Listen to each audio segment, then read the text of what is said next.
Okay. This is called The Height of Luxury. The night before I turned 16, I was digging through my mother's jewelry box, pulling out old necklaces and those impossibly thick gold stick pins that women used to wear on wool coats. This rummaging was a favorite hobby of mine, but on this particular evening I was digging with a purpose. I had caught wind of a surprise party to be thrown in honor of my burgeoning breasts. Teenagers are an unsubtle species, and the flood of seemingly random phone calls inquiring about my birthday plans led me to the only logical conclusion: surprise party. Plus, I had never been bat mitzvahed, and I knew my parents felt I was owed a DJ and some Mylar balloons.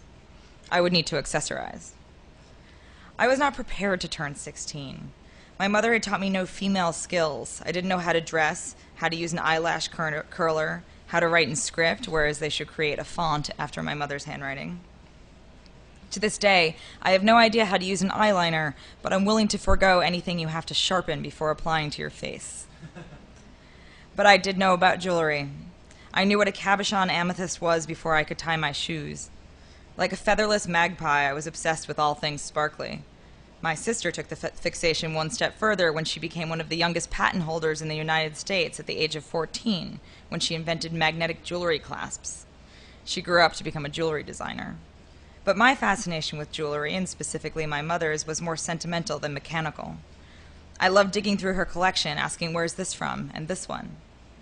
If I was lucky, she'd let me go down to the kitchen and retrieve the Bremner wafers tin, which contained all of her special occasion jewelry. Putting valuable things in the kitchen was a tip she'd read about in Redbook or an insurance pamphlet, and it stuck. Should thieves have broken into our house and poured themselves bowls of cereal, they would have found all 4 of our passports. My last evening as a 15-year-old, I had the Bremner wafers tin between my legs on her bed. Suddenly, I saw something roaming free and sparkly at the bottom of the tin. I pushed aside the rounded boxes and necklace sleeves to reveal a diamond ring I had never seen before. It was a princess-cut diamond with 2 round stones on either side and a pink gold band that did not seem like something my mother would wear. I glanced across the room. She was at her desk with a bag of cotton balls removing nail polish. I tried the ring on. I was unaware that people kept spare engagement rings. If they did, it seemed like something the Sultan's wife would do, the height of luxury. But we only lived in the height of suburbia. And this one? I held up the ring. Oh, she waved. That's from Richard. Who the hell is Richard? My first husband. Now, it should be noted that my mother has a long history of being disturbingly unperturbed by what normal people deem perturbing. Certain things simply don't strike her as worthy of a sit-down. Home after college, my first year, I went on a hyper-nostalgic rampage through the basement files, smiling at old photographs and science certificates from when it was just called science. One day you turn around and social studies has become Chilean fiefdoms of the 14th century, and that's how you know you're in college. At the bottom of the drawer was a thin album of drawings I had done, including one, Craypaw on oak tag, age 8, of a teddy bear crying hysterically and wearing dealy boppers and holding a windmill. In thick black writing, I had scrawled the following across the bottom of the page: "Teddy bears are best because sometimes they understand it's nice to be alone." Jesus, I said out loud, and brought the drawing down to the kitchen table where my parents were reading the paper. "You didn't think this was cause for concern?"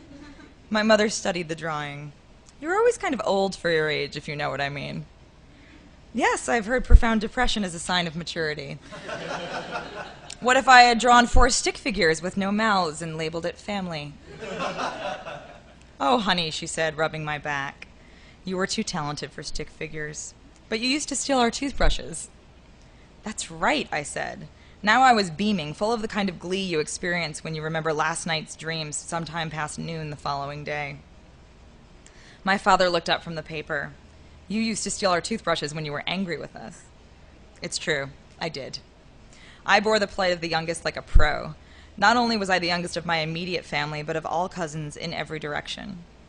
I often felt left out, and if I was especially unhappy about it, I'd sneak upstairs during a holiday dinner, collect all the toothbrushes, and line them up at the bottom of my closet. Then I'd hang out with our cat, crack open the door, and watch the before-bed chaos ensue. So thrilled was I to have this memory back that it didn't occur to me that this too might have been cause for concern. My mother never thought to come up and look for me. I knew you'd come down in your own time, she said, but I never did come down. For breakfast the next morning you did. I could have been constructing toilet bombs up there, but this is her way. So the night before my 16th birthday, she was only confirming what I already knew of her kookiness. It could strike anywhere, at any time, and most often in the form of nonchalance or forgetfulness. Still, never before had such pertinent information slipped through the parenting cracks. You never told me you were married before. I didn't. I thought I had. You didn't. I thought I had. My mother's was an ironclad logic, impossible to penetrate. One would think a previous marriage would have come up over the course of 16 years. One would be mistaken. It seems strange to think of my mother's life before our little family. I was aware that she had one, a life, and a history as well, but never had it been brought into such sharp relief. I was aware of her past the way we are of the dinosaurs. Sure, they existed, and there's ample proof in the form of large, indisputable bones, but I've never imagined one alive, lightly snoring in the master bedroom down the hall. They were divorced after 51 weeks of matrimony. Richard turned out to be a real prick. He was very into the barefoot and pregnant thing. Not that they ever had a kid together, I don't know. They fought, he shoved her once, and he wasn't particularly fun at any time. He also tried to block the doorway when she left him. My mother ducked under his arm, ran into her car, and drove away. I remember thinking that this was somehow romantic, as it pinpointed the actual moment of my mother's departure, something you don't really see a lot of outside television. People don't slam doors without opening them 5 minutes later because it's raining and they forgot their umbrella. They don't stop dead in their tracks because they realize they're in love with their best friend. They don't say, "I'm leaving you, Jack," and fade to a paper towel commercial. She and Richard lived in Delaware, and the law in the books in 1969 was one of those ancient East Coasty stipulations that if a woman left her husband, she was obligated to leave him with a bed, a chair, and a horse. My mother left him with a futon, a giant beanbag, and the cat. They never spoke again. I screamed for my sister. "Dana, did you know that Mom was married before?" "Sure," she said. She seemed annoyed to have been summoned from a conversation on her much-coveted private phone line. "To Richard." "To Richard," I mimicked and tossed up my arms. "Your father and I really did think you knew," my mother added, twisting the cat back into the nail polish remover. I wondered what else she might not be telling me.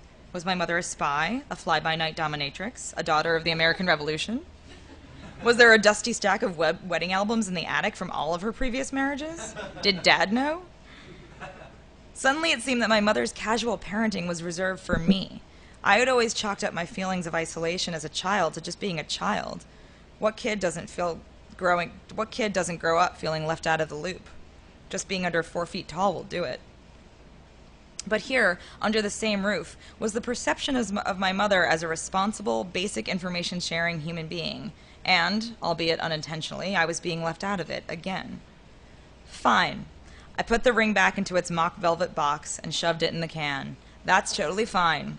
You people call me when it's time to tell me I'm adopted. With that, I marched down to the kitchen and heaved the family jewels back into the pantry. I got ready for bed, furiously scrubbing my eyeliner-free face and brushing my teeth like I was trying to erase them. I looked down at the other candy-colored brushes, content to be in their holder. I spat into the sink. In less than 24 hours, it would be my big day. Hugs given, photos taken, secrets whispered.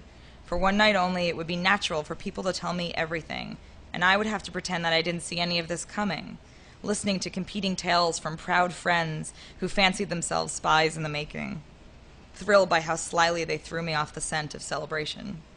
I would be left out no longer.